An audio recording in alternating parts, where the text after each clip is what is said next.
This year, I learned to strike a critical balance between being alone and feeling lonely, both in fighting games and in life. Let's talk about that.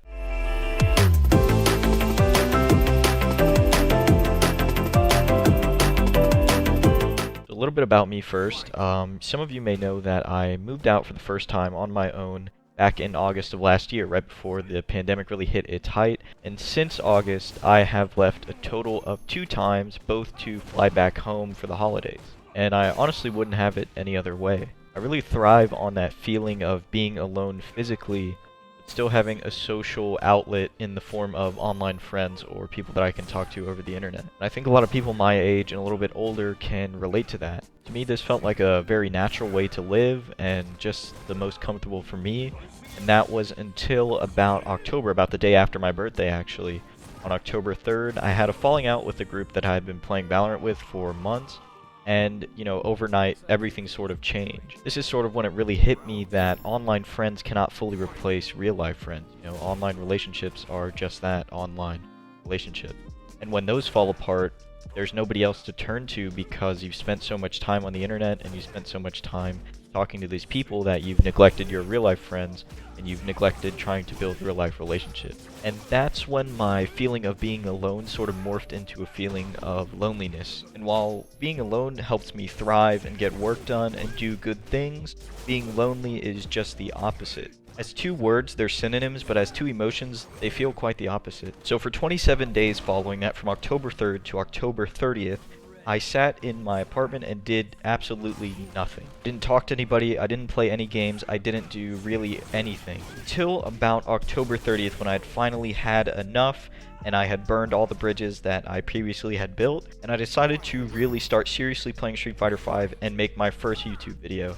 I think fighting games are very interesting in the fact that if you want it to be an experience alone, you can do that. You can solitarily experience a fighting game, learn everything on your own, and do it that way. If you want it to be a social experience, you can do that too and play with your local scene and, make relationships. And if you want to have a balance of both, like I do, you can do that as well. The fact that you are your only teammate and the only person playing the game allows for a lot more flexibility. And that's something I really love and value. I think a lot of people my age as well, or people who have previously played team games competitively, sort of flock to fighting games at the end because they're tired of teammates, they're tired of that aspect of the game, and they want to get a little bit of social withdrawal.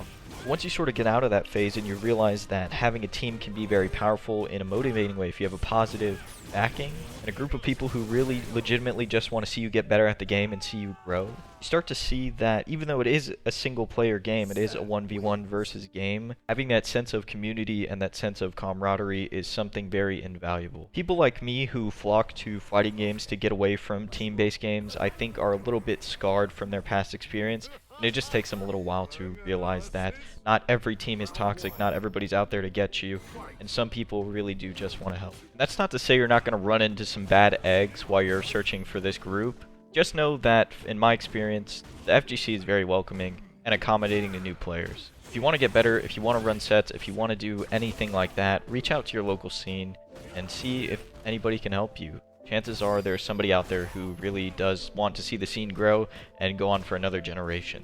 I genuinely do, and I think that a lot of people can agree, have more fun playing with people that I know, like in my local scene. Even if I'm getting creamed every single game, it's fun to be sitting in a Discord and to talk to your opponent. I think that ranked and online matchmaking can sometimes take that out of the game, especially when the other person is sort of just this faceless void that you're fighting. When you know your opponent, when you can talk to your opponent, you can ask them why they did certain things against you, how they knew to beat you, what habits they picked on of yours, and what they think you can do to get better. I know online play can sometimes take the humanity out of things, but I think that finding the humanity and that social aspect again can be a very valuable thing for not only you as a player, but you as a person. And I just want to say here at the end that I'm not telling you how to live your life, I'm not telling you have to do things this way. I'm just detailing my experiences and sort of ranting. I'm a kid with not a lot of real life friends at this time. I've just moved, I don't really know anybody, and we're in the middle of a pandemic, so sometimes I just gotta talk to my computer and hope that it talks back. Anyways, that's it for today. Sorry if this wasn't what you were expecting, but it's something I wanted to make and something I want to talk about. If you did enjoy, or you enjoyed any of the previous videos that you've seen on this channel, please consider subscribing, and thank you so much for watching.